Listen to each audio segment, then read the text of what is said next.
Oke, bismillahirrahmanirrahim. Kita lanjutkan materi kita tentang laju reaksi ya. Sekarang kita akan masuk di faktor-faktor yang mempengaruhi laju reaksi. Ya, ada 5 faktor yang mempengaruhi laju reaksi, yaitu yang pertama ada luas permukaan, lalu ada konsentrasi, setelah itu tekanan, suhu, dan katalis. Ada 5 faktor yang mempengaruhi laju reaksi. Ya, ini kalian sambil mencatat ya, karena ini masuk di teorinya laju reaksi. Kalian sambil mencatat, nanti kita akan bahas satu-satu pengaruh dari masing-masing faktor ini ya terhadap laju reaksi. Yang pertama ya, kita bandingkan luas permukaan kubus-kubus berikut ya. Yang pertama ada kubus besar. Kubus besar ini 1 cm kali 1 cm kali 1 cm ya. Kalau kubus kan semua sisinya sama ya, semua sisinya sama. Ini 1 kali 1 kali 1. Ini dipotong menjadi 8 ya, masing-masing setengah kali setengah kali setengah. Nah, kalau ini kalian hitung luas permukaannya, luas permukaan kubus yang sudah dipotong-potong ini akan lebih besar daripada luas permukaan kubus yang besar ya. Jumlah dari ini ya, jumlah luas permukaan kubus kecil ini lebih besar dibandingkan dengan satu kubus besar. Nah, ini adalah penjelasan kenapa luas permukaan ini mempengaruhi laju reaksi ya. Kita lihat di slide selanjutnya. Semakin besar luas permukaan ya, semakin halus bentuk reaksinya. Ini semakin besar bidang sentuh dan peluang terjadinya reaksi bertambah ya. Atau bisa disimpulkan bahwa semakin besar luas permukaan berarti laju reaksinya semakin besar. Nah, di sini kalian bisa lihat semakin besar luas permukaan atau semakin halus reaksinya. Berarti kalau misalnya halus ini biasanya ya untuk reaksi pilihannya ada lempeng, ada butiran, sampai serbuk. Nah, ini ada lempeng, ada butiran, ada serbuk, bisa juga yang lebih besar lagi ini adalah bongkahan.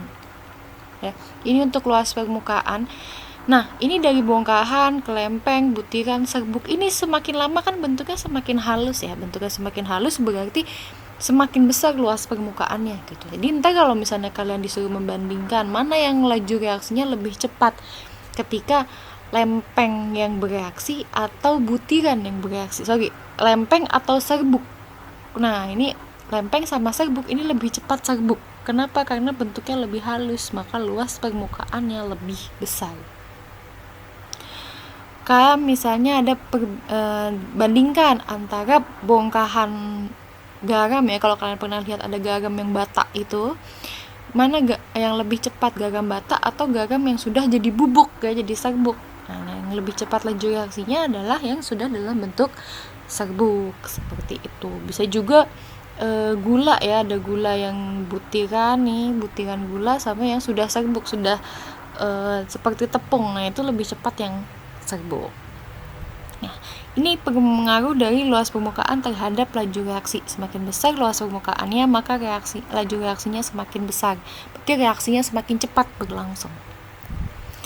Itu yang pertama. Yang kedua adalah ini, kita lihat dulu. Manakah yang memiliki peluang terjadi tabrakan lebih besar? Jalanan yang renggang atau jalanan yang padat? Oke. Kalau setelah kita pikirkan ya, yang lebih besar memiliki peluang untuk terjadinya tabrakan pasti yang jalanannya padat gitu. Kenapa yang jalanannya yang padat gitu? Ini kaitannya adalah dengan konsentrasi reaksi. Konsentrasi itu adalah banyaknya jumlah zat terlarut dalam suatu larutan ya. Berarti semakin besar konsentrasinya, semakin banyak molekul bereaksi. Makanya bisa kita simpulkan bahwa semakin besar konsentrasi reaksi, maka laju reaksinya semakin besar. Reaksinya pasti berlangsung lebih cepat. Ini konsentrasi. Kalian masih ingat konsentrasi ya? Molaritas atau kemolaran yang kemarin kita bahas yang lambangnya M. Berarti kan misal ada yang 0,1 M, ada yang 0,5 M, ada yang 2 molar gitu ya. kita lihat 2M. Nah, ini berarti kan konsentrasinya semakin lama semakin besar ya. 0,1 tuh lebih kecil daripada 0,5, berarti 0,5 lebih besar daripada 0,1. 2,0 lebih besar daripada 0,5 dan 0,1. Berarti kalau ditanya mana yang laju reaksinya paling cepat, berarti kalian cari yang konsentrasinya paling besar, yaitu yang 2 molar. Ya, kenapa sih kalau konsentrasinya besar dia laju reaksinya besar gitu? Karena kan semakin banyak molekul-molekul zat terlarutnya yang ada di sini. Tuh kalian bisa lihat ya. Ini banyak gitu. Jadi dia lebih mudah bereaksinya karena banyak.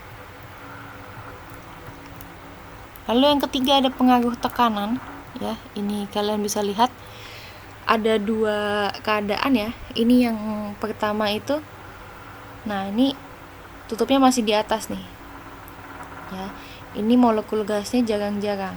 Lalu kalau ditekan ya, tutupnya ditekan jadi ke bawah, berarti ruangannya jadi lebih sempit. Di sini ruangannya jadi lebih sempit, molekulnya jadi semakin dekat. Ini kan kalau di sini jauh-jauh ya, jarang-jarang. Kalau di sini udah mepet nih molekulnya. Nah, berarti kenaikan tekanan mengakibatkan jarak antar partikel semakin sempit. Maka semakin besar peluang terjadinya reaksi. Nah, semakin besar peluang terjadinya reaksi, maka laju reaksinya juga semakin besar. Ya, semakin besar laju reaksi, maka reaksi akan berlangsung lebih cepat. Itu pengaruhnya tekanan terhadap laju reaksi. Ini kalian sambil dicatat ya, biar nggak lupa. Lalu yang kedua adalah pengaruh suhu. Ya, kalau suhu ditingkatkan, energi kinetiknya akan bertambah. Nah, energi kinetik partikel, energi untuk partikel bergerak itu semakin besar. Maka semakin besar suhu, laju reaksi juga akan semakin besar. Tuh, kenapa kok apa hubungannya energinya besar dengan lajunya semakin besar? Karena semakin dia besar energinya, banyak energi, dia akan petakilan nih. Biasa kan kalau misalnya kita aja baru makan tuh, wow sibuk gitu ya, banyak energi kita bisa jalan kemana aja, kita bisa ngelakuin apapun gitu kan. Nah, ini mobilitasnya jadi tinggi nih akhirnya, jadi banyak kesana kemari gitu ya. Itu lebih banyak terjadi tumbukan, terjadi bisa memperbesar peluang terjadinya reaksi begitu. Itu suhu. Lalu yang terakhir, nah ini juga nih, semakin besar suhu, laju reaksi semakin besar. Jika setiap kenaikan suhu sebesar delta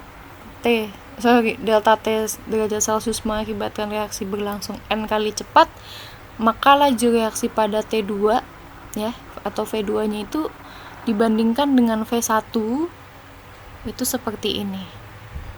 Nanti kalian akan menemukan soal-soal ya, ini silahkan dicatat dulu, nanti saya akan kasih latihan soalnya ya. Ini dicatat dulu, V2 sama dengan V1 dikalikan N. N ini adalah sekian kali cepat gitu. Dipangkatkan T2 min T1 dibagi delta T. Misalnya delta T nya ini kenaikan setiap 5 derajat mengakibatkan reaksi berlangsung 2 kali lebih cepat. Nah, misalnya di T awalnya itu 0, terus ditanya pada 20 derajat Celcius berapa laju reaksinya, ini seperti ini ya, kali N-nya gini. Oke, nanti kita akan bahas soal ini ya nanti, tapi sekarang kita pelajari dulu tentang faktornya ya. Yang terakhir faktornya adalah katalis, yaitu zat yang dapat mempercepat laju reaksi tetapi tidak mengalami perubahan yang kekal. Jadi si katalisnya tidak ikut bereaksi. Ini ada 2 jenis katalis. Yang pertama ada katalis homogen dan yang kedua ada katalis heterogen. Kalau katalis homogen itu sefase, misalnya kalau larutan-larutan semua gitu ya. Tapi kalau yang heterogen ini tidak sefase. Misalnya yang bereaksi itu kita reaksikan dalam larutan, tapi katalisnya dalam bentuk logam ya, padatan, itu bisa. Nah, ini katalis. Ya, kerja katalis itu bukan menurunkan energi aktivasi, tapi mempercepat untuk mencapai energi aktivasi. Ya, kan menurunkan energi aktivasi bisa juga seperti itu. Ya. Oke, kita sampai di sini bahas tentang faktor. Silahkan dicatat, kalau ada pertanyaan silahkan tanyakan saya. Assalamualaikum.